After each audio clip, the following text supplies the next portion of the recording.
Bueno, buenas noches a todos. Muchas gracias por estar en un seminario más del Instituto de Ciencias Médicas, nuestros seminarios de genética médica y genómica del Instituto de Ciencias Médicas.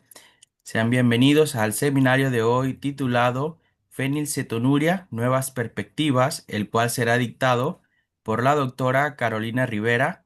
La doctora Carolina Rivera es médico genetista de la Universidad del Rosario, es especialista en gerencia de calidad en salud por la Universidad del Bosque, es líder médico de genética para la Fundación Cardioinfantil La Cardio.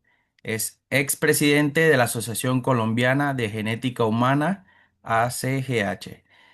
Muchas gracias, doctora. La verdad, un honor tenerla acá con nosotros en un seminario más. Entonces, pues puede dar inicio con su presentación y recordarle a los participantes, pues, que el espacio de preguntas y comentarios al final de su presentación. Así que, pues, bienvenida y muchas gracias y adelante. Muchas gracias por esta invitación. El día de hoy, pues como ya lo mencionaste, vamos a hablar de fenilcetonuria y las nuevas perspectivas alrededor de la enfermedad. Este pues es mi conflicto de interés y vamos a iniciar recordando la fenilcetonuria es causada por defectos genéticos del gen de la fenilalanina hidroxilasa, el gen PAH. Y estas mutaciones impiden transformar la fenilalanina en tirosina. Entonces aquí tenemos el esquema de cómo sería la reacción bioquímica. La fenilalanina se debe convertir en tirosina a través de la fenilalanina hidroxilasa, pero ella utiliza como cofactor una tetrahidrobiopterina que se oxida hacia dihidrobiopterina quinoide, la cual se recicla para volver a convertirse en tetrahidrobiopterina. Así que si tenemos una alteración en la enzima fenilalanina hidroxilasa, pues no vamos a poder tener todo este proceso a pesar que tengamos los cofactores. Espera que, cofactor. Eh, no sé, tengo aquí un problema técnico, pero bueno. Entonces, cuando tenemos esta alteración, vamos a llevar a una deficiencia de tirosina y a una acumulación de fenilalanina. O sea, tenemos una hiperfenilalaninemia y esta hiperfenilalaninemia nos lleva también a una excreción de fenilpiruvato o fenillactato, fenilacetato o cuerpos cetónicos con fenilalanina por la orina. Eh, Hay que mencionar que la mayoría del metabolismo de la fenilalanina se realiza en el hígado, pero hay un pequeño porcentaje que se realiza en los túbulos proximales del riñón. La deficiencia de tirosina pues nos va a llevar a una alteración en la producción de melanina. Entonces, para poder entender qué es lo que ocurre, debemos recordar cómo es el transporte de los aminoácidos a través de la barrera hematoencefálica. La única alteración o la única manifestación de la enfermedad extracerebral es la hipopigmentación de la piel por la alteración en la producción de melanina debido a esa disminución en tirosina. Pero ya en cuanto al transporte a través de la barrera hematoencefálica, ese exceso de fenilalanina hace como una o compite con la tirosina y otros aminoácidos largos neutros como el triptófano por la entrada a través de los transportadores LAT1 hacia el cerebro. O sea, esto es lo que va a permitir el paso de la barrera hematoencefálica. Entonces, al ser como un hacer esta competitividad, muchos de estos transportadores van a ser ocupados por la fenilalanina. Entonces, eso hace que a nivel cerebral tengamos una disminución de los aminoácidos largos neutros, que lleva pues también a una disminución de la síntesis proteica. Y como tenemos una disminución en la tirosina y en el triptófano, vamos a tener por consecuencia una disminución también en los neurotransmisores dopamina y serotonina, que es lo que va a permitir dar explicación a esos trastornos psiquiátricos o trastornos comportamentales que tienen los pacientes. Adicionalmente, también la fenilalanina inhibe la tirosina hidroxilasa y la triptófano hidroxilasa y eso lleva a una mayor disminución de los niveles de estos neurotransmisores.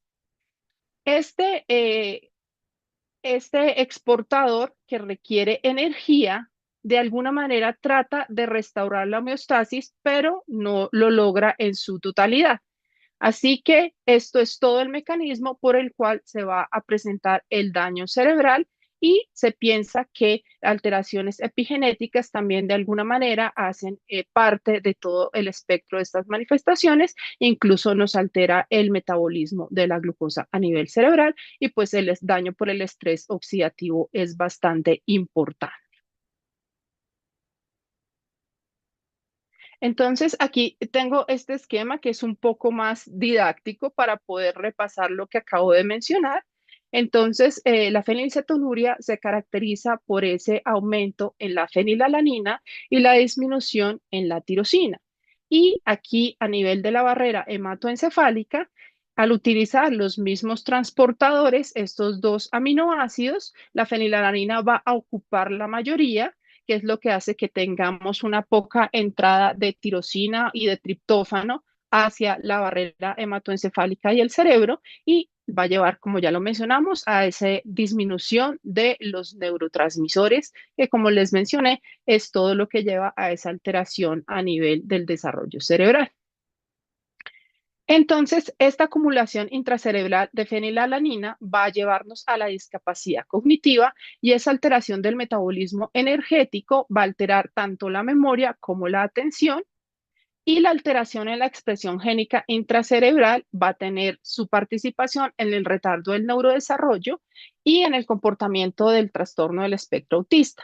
Y también vamos a tener una menor producción de neurotransmisores en el cerebro que lleva a hipotonía, convulsiones, los movimientos anormales, trastornos del comportamiento y pues microcefalia.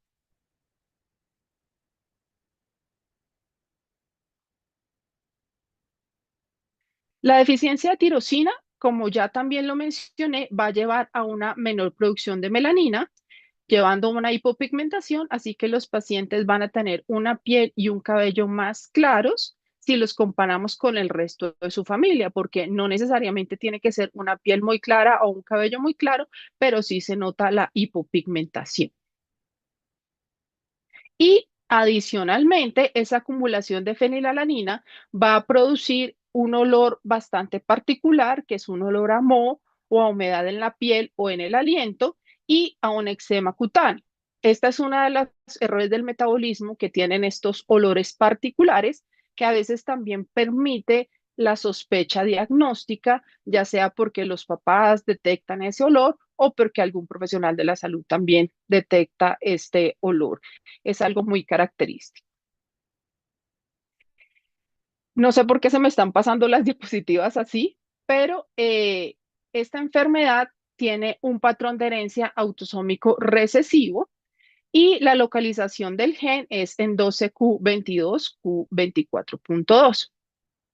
Y como es una enfermedad autosómica recesiva, los dos padres van a ser portadores y pues el hijo es el que va a ser afectado, teniendo en cuenta que la consanguinidad acá será un factor de riesgo para la presentación de este tipo de enfermedades. Dentro de la segregación, pues, de los alelos mutantes, vamos a tener un 25% que serán completamente sanos, o sea, podemos decir que no son portadores ni tienen ningún tipo de manifestación clínica.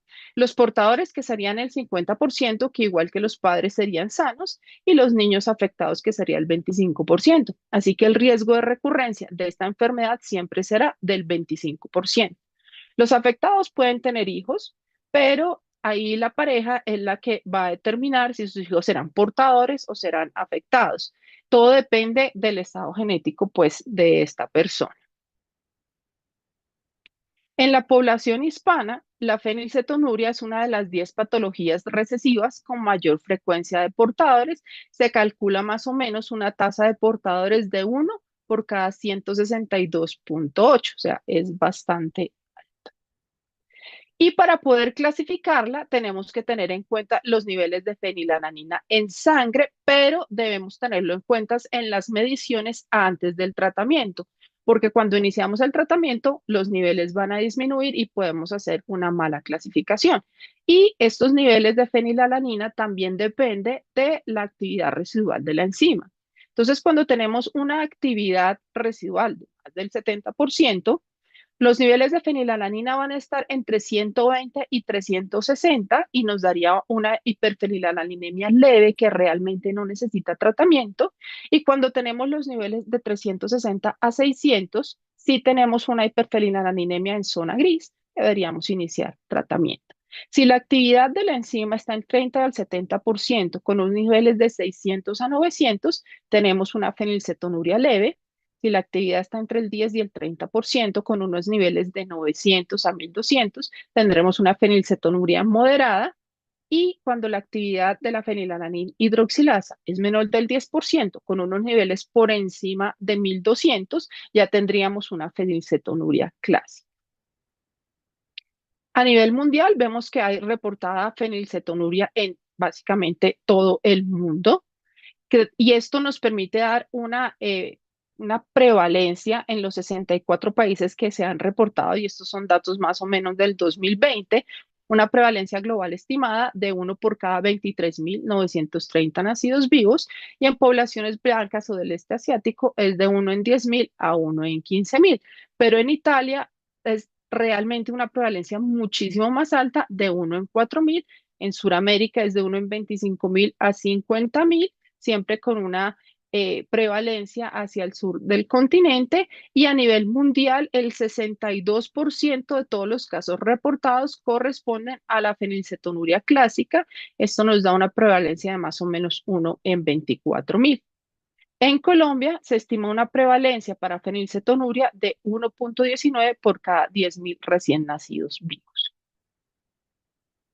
¿Cómo debemos hacer el diagnóstico? Especialmente un diagnóstico temprano que nos va a permitir instaurar un tratamiento que nos permita evitar todas las comorbilidades de la enfermedad y pues principalmente la discapacidad cognitiva.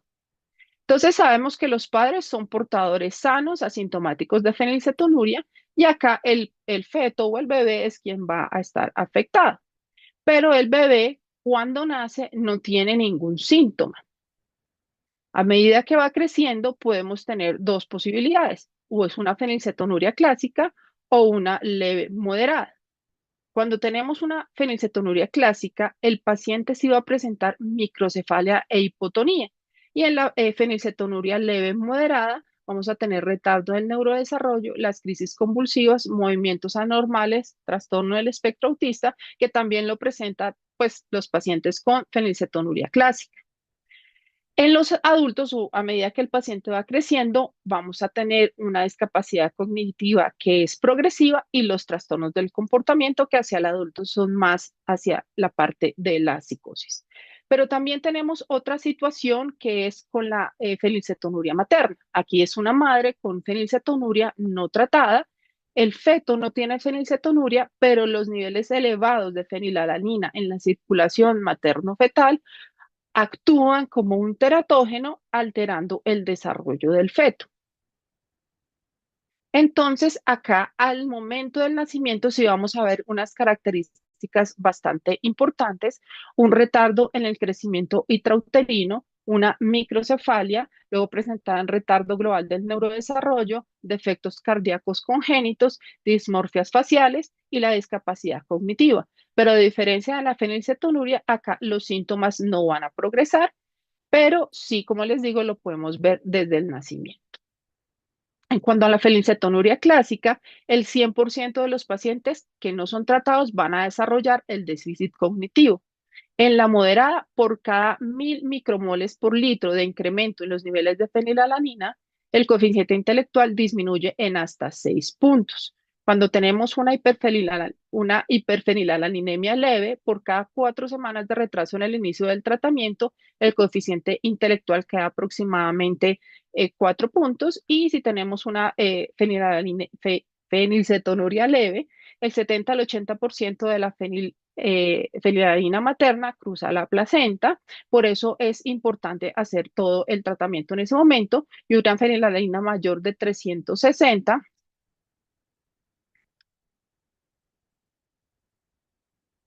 de 360 se va a asociar al alto riesgo de la fenilcetonuria materna. Tenemos técnicas de tamizaje neonatal, que son diagnósticos tempranos y costo-efectivos de condiciones tratables, en las cuales el tratamiento temprano es crítico para mejorar el pronóstico a largo plazo. El proceso es sencillo, se realiza 24 a 48 horas después del nacimiento, se realiza con una muestra de sangre de talón y aquí, cuando ya tenemos un tamizaje positivo, pasamos a un test confirmatorio y cuando se confirma la enfermedad, iniciamos el tratamiento temprano. En Colombia, hasta ahora estamos iniciando con el tamizaje neonatal para fenilcetonuria, así que no tengo datos de nuestro país, pero en Panamá sí han iniciado este tamizaje hace bastante tiempo. Este es un artículo que encontramos en el cual vemos cómo ha sido tamizada la población.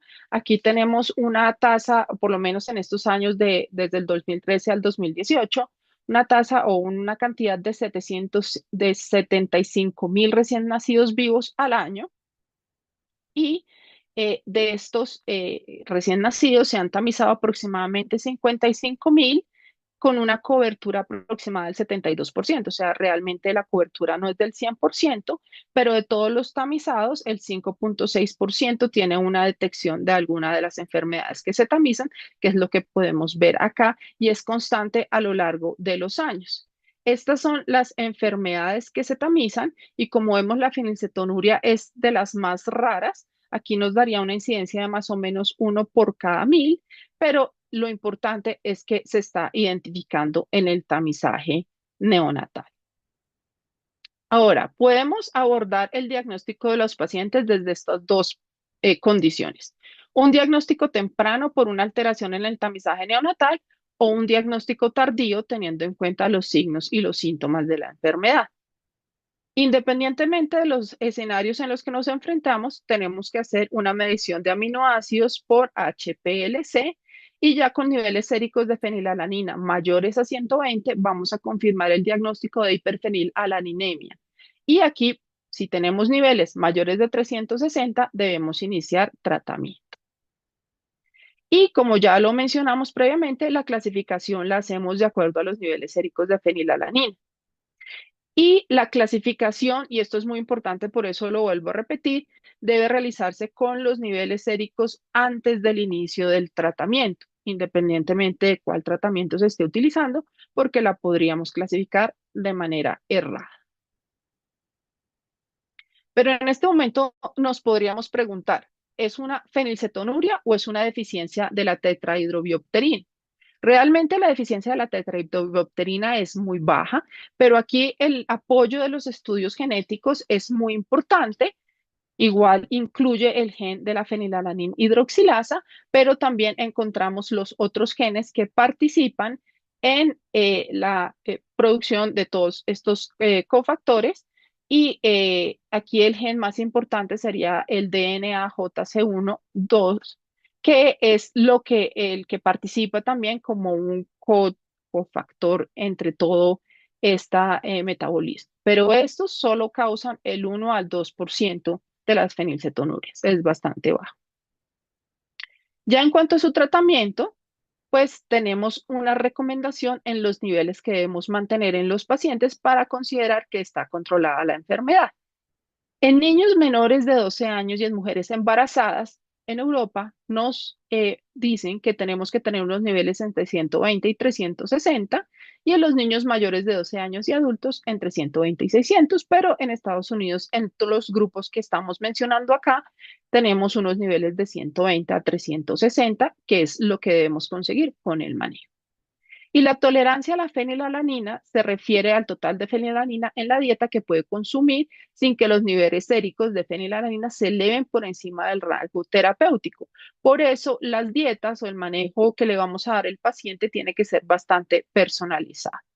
¿Qué opciones terapéuticas tenemos? Restringir la ingesta de fenilalanina con una dieta restrictiva con fórmulas médicas libres de fenilalanina, reemplazar la enzima defectuosa con pegvaliasa o la terapia génica o incrementar la actividad enzimática con cepiapterina o sapropterina. El manejo dietario siempre será el de primera línea, pero este manejo dietario tiene que realizarlo una nutricionista que tenga entrenamiento en errores innatos del metabolismo, porque es quien va a podernos decir qué cantidad de alimentos o en qué cantidad de gramos de cada alimento va a poder consumir el paciente para mantener los niveles terapéuticos o las metas que tenemos planteadas.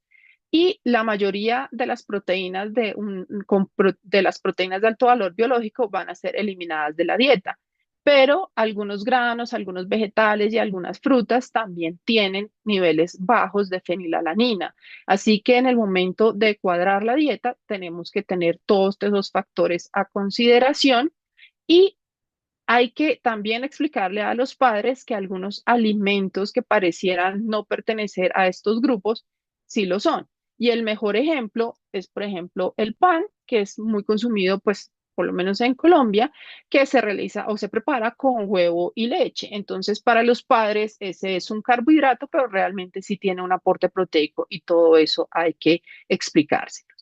Pero definitivamente no pueden comer carne, pollo, pescado, huevos, ni queso derivado de leche animal, ni nueces, semillas, quinoa, trigo, avena, centeno, cebada, o sea que ya algunas leches vegetales quedan descartadas.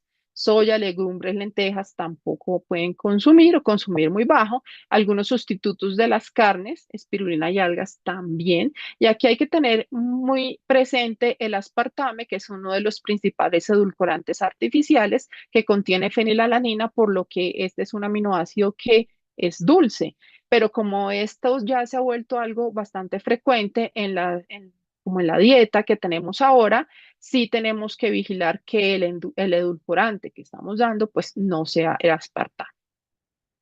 En cuanto a los sustitutos proteicos, va a ser una fuente sintética de proteínas, donde en este caso pues está ausente el aminoácido que está causando la enfermedad. Pueden ser en polvo, líquido, cápsulas y tabletas. Lo que más se utiliza es en polvo o líquido. En la fenilcetonuria clásica se deben suplementar al menos el 75% de los requerimientos diarios de nitrogenados y se deben administrar al menos 3 a 4 veces al día. ¿Qué desventaja tiene? Una alta osmolaridad que puede llevar a diarrea, así es, su alto contenido de azúcar puede causar caries y tienen una baja palatabilidad. Algunos tienen un sabor neutro, pero realmente hay algún sabor que es molesto y otros sí definitivamente tienen un sabor que no es bueno, no es rico. Entonces los pacientes no lo van a consumir de una manera adecuada, sobre todo si son diagnósticos tardíos de la fenilcetonuria.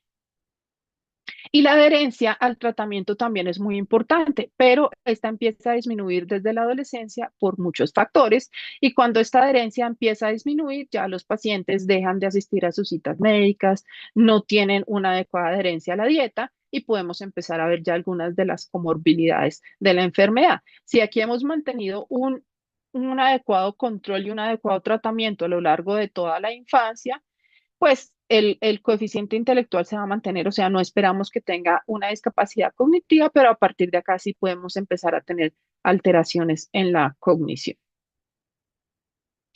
Y estas son las comorbilidades asociadas a los niveles altos de fenilalanina o a las dietas altamente restrictivas, que realmente son algunos efectos que pues para el paciente son molestos, como el reflujo gastroesofágico, también pueden tener sobrepeso, gastritis, esofagitis, urticaria, anemia, asma, el eczema, la dermatitis, o sea, realmente el grupo multidisciplinario para el seguimiento de los pacientes tiene que ser bastante grande porque incluso podemos tener algo de compromiso renal.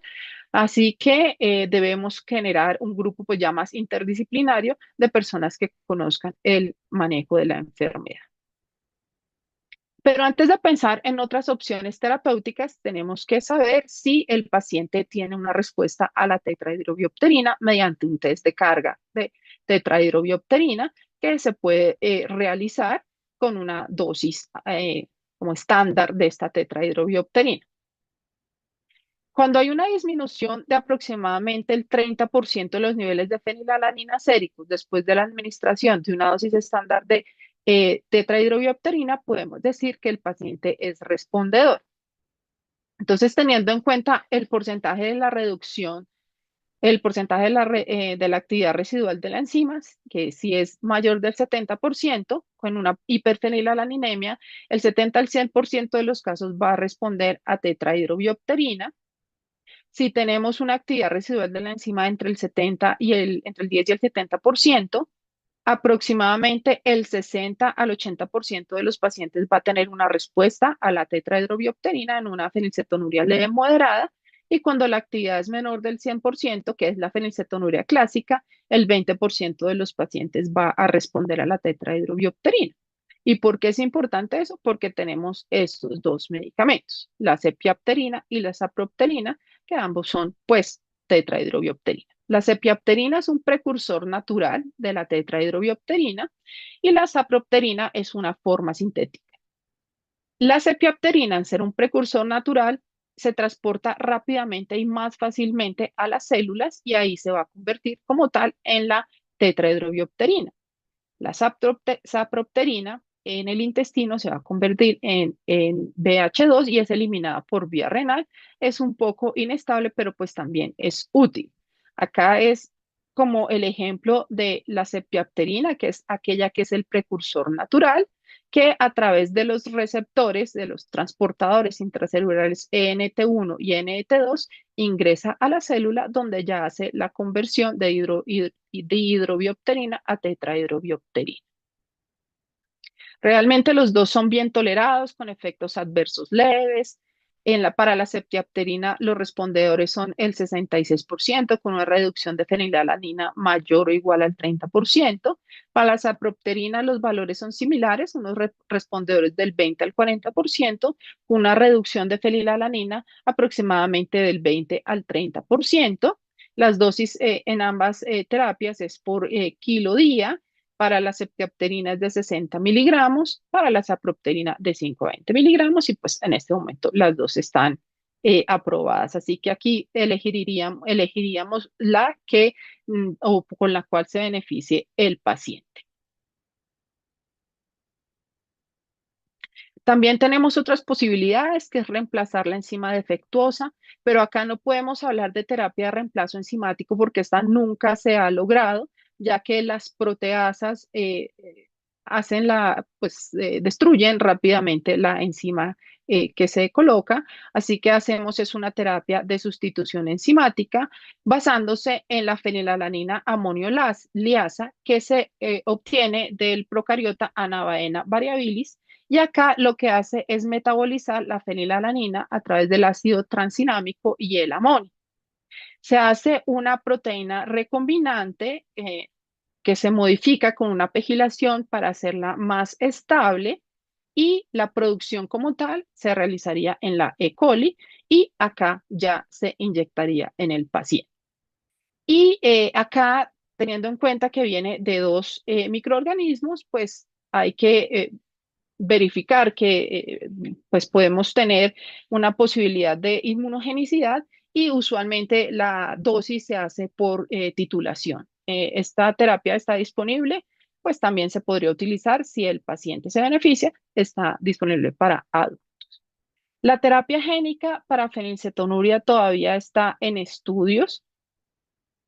Básicamente acá sí se está ingresando un gen funcional, o sea, todo el gen funcional, en un virus adeno-asociado como vector viral. Y los estudios en animales han demostrado que si hay una reducción en los niveles de fenilalanina por un año, con un incremento de la actividad enzimática de la fenilalanina hidroxilasa y un incremento en los niveles de tirosina. Los estudios en humanos iniciaron en el 2019 con una fase 1, fase 2, que es el de seguridad y eficacia, y pues hasta ahora se están haciendo como los estudios de seguimiento y pues más a largo plazo. Todavía no se conoce bien cómo será a largo plazo la expresión del gen, pero pues tenemos la terapia génica disponible. En Colombia tenemos un apoyo de programa diagnóstico de PTC que se hace a través del laboratorio de genética Gensel Pharma, lo cual yo considero que es algo muy útil para los pacientes porque tenemos acceso a las pruebas moleculares sin las dificultades que tenemos con nuestro sistema de salud. Se toma en pacientes con niveles de fenilalanina mayores o igual a 120 micromoles por litro y acá se puede hacer la secuenciación del gen o del panel, lo que sea, y pues afortunadamente tenemos cobertura en todo nuestro territorio nacional. Pues básicamente eso era lo que les traía para hablar el día de hoy. Muy bien, doctora. Excelente presentación, la verdad. Muchas gracias por el tan excelente tema. Abrimos el espacio de preguntas y comentarios. ¿Hay Buenas preguntas? noches. Sí, buenas noches. Hola, doctora, es Iván Landírez. ¿Cómo está? Bien, gracias. Muchísimas gracias por la presentación. Eh, Estamos muy agradecidos por el tema que usted nos ha presentado y la verdad que es muy importante para la difusión entre genetistas e investigadores de varios países de Latinoamérica que se han conectado acá y de Panamá. Doctora, yo tengo una preguntita. No sé si usted conoce algún ensayo clínico para pacientes que ya tengan déficit cognitivo y que puedan ser tratados ya con déficit cognitivo y pueda haber alguna recuperación del déficit cognitivo si hay No, tratamientos ya específicos en marcha. no, yo no tengo conocimiento de estudios clínicos de ese tipo, pero sí sería algo muy interesante porque igual así se haya instaurado algo de la discapacidad cognitiva, podríamos evitar que progresara, pero yo no tengo conocimiento que se estén haciendo este tipo de estudios hasta el momento. Ya, sí. Bueno, es que en otras condiciones donde hay déficit cognitivo sí se han aplicado algunas terapias y bueno, son terapias que están actualmente en ensayos clínicos. Ujú. Pensé que tal vez en fenilcetonuria ya había algo como No, esto, ¿no? que yo tenga conocimiento, no. No están. Ahorita el estudio que está como más presente es el de terapia génica, pero también los pacientes fueron elegidos sin discapacidad cognitiva. Sí. Ah, bueno, muchas gracias, doctora, muy amable. Mm, Gracias. un gusto. Muy bien, doctora. Bueno, tenemos acá una preguntita en el chat por parte del doctor Mejía. Bueno, saludos de Nicaragua, desde Nicaragua. Excelente, muy clara presentación. En los lactantes que diagnostican, ¿tienen en Colombia alguna fórmula que se pueda obtener de manera rápida? Pues nosotros en Colombia contamos con dos casas farmacéuticas que apoyan o que importan estos fórmulas nutricionales, que es Nutricia y Mitoterapis. Nutricia sí tiene como, digamos que es como una donación que ellos realizan cuando se hace el diagnóstico en caso de que no esté disponible o por alguna razón el paciente no pueda acceder mientras se hace todo el proceso a través del asegurado para que se pueda ya iniciar como tal. Usualmente en Colombia, como la fenilcetonuria es una enfermedad relativamente frecuente, siempre tenemos disponibilidad de estas fórmulas y apenas se hace la prescripción, el paciente la recibe. Ahí se puede elegir cualquiera de las dos. Personalmente yo he probado las fórmulas de Dr. Char, que son las que trae Mitoterapis y la verdad saben horrible. O sea, el sabor es demasiado desagradable. Entonces, yo como médico sí prefiero utilizar las fórmulas de Anamix y no es que esté haciendo aquí ningún tipo de propaganda o promoción, pero porque tienen un sabor neutro, o sea, no es tan, o sea, sí tiene algo de sabor, pero no es desagradable como el otro. Y eso sí puede generar en pacientes grandecitos una mejor adherencia. Que si es un bebé que simplemente va a recibir eso durante mucho tiempo y no ha tenido otro sabor o ha sentido otro sabor, probablemente la adherencia es mucho mejor. Igual ya en Colombia también y en otros países se tiene en cuenta la lactancia materna también, pues, en los niños con fenilcetonuria, pues, para que no tengamos como esa falencia en cuanto a la lactancia materna. Simplemente es hacer los cálculos y para poder dar también la leche materna. Muy bien, doctora. Eh, Acá, bueno, tenemos otra pregunta de Aldo Caballero, Caraballo, perdón. ¿Cuáles son ¿Cuáles cambios epigenéticos demostrados influyen en en el fenotipo y o respuesta a los tratamientos? Sí. O sea, realmente los cambios epigenéticos son a nivel cerebral y claramente estos van a alterar la expresión del gen, lo que lleva a la alteración o al desarrollo anormal de toda la parte de cerebral, lo que ya habíamos mencionado, la alteración en la mielinización, pero no hay un cambio epigenético específico, por ejemplo, hacia discapacidad cognitiva, un cambio epigenético específico hacia autismo. Entonces, es algo muy general que realmente va a impactar o es parte de lo que se considera de la enfermedad. Realmente, aunque es una enfermedad en la que hemos aprendido mucho, porque es la primera enfermedad en la que se puede hacer tamizaje neonatal, es la primera enfermedad en la que se demostró que se puede haber un tratamiento dietario, en la primera enfermedad en la que se instauró un tratamiento dietario, la primera enfermedad en la que empezamos a tener también manejo farmacológico, hay algunas cosas que todavía no se conocen y esa es una de ellas. Realmente, ¿cuál es el cambio específico para cada alteración a nivel cerebral? Doctora, muy bien. Bueno, para completar acá, Aldo también pregunta, cuando las variantes patogénicas se presentan en los otros genes que representan el 2% de los casos, ¿cómo es el fenotipo y la respuesta al tratamiento? Y bueno, acá pregunta también criterio de exclusión para iniciar tratamiento farmacológico no dietario. O sea, realmente, bueno, entonces la primera parte. Si tenemos una hiperfenilalanemia por los otros genes, también dependiendo de los niveles, es que se definiría la parte terapéutica, pero realmente es muy rara, ¿sí? O también podemos tener una deficiencia primaria de tetrahidrobiopterina que claramente pues se va a beneficiar del tratamiento. Eso en cuanto a la primera pregunta. Y la segunda es, ¿la repites, por favor? Y la segunda es criterios de exclusión para iniciar tratamiento farmacológico no dietario. Realmente, o sea, realmente el manejo dietario siempre se tiene que iniciar. Ese es el pilar fundamental del manejo de la fenilcetonuria. Para el tratamiento farmacológico, realmente la única exclusión que tendríamos es si el paciente no responde a la tetrahidrobiopterina, pues no podríamos utilizar ninguno de esos dos medicamentos que mencionamos. Pero como tal, podemos dar cualquier tratamiento, o sea, no hay ningún criterio per se de exclusión. Excelente presentación, doctora. Bueno, yo creo que daríamos por terminada la sesión.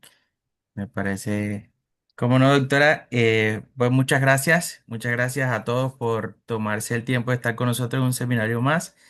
Agradecemos tu participación y pues como siempre estén pendientes a nuestros próximos seminarios. Así que pues que tengan una bonita noche. Gracias, doctora. Muchas gracias. Buena noche. Muchas gracias, doctor. Saludos. Gracias. Que esté muy bien.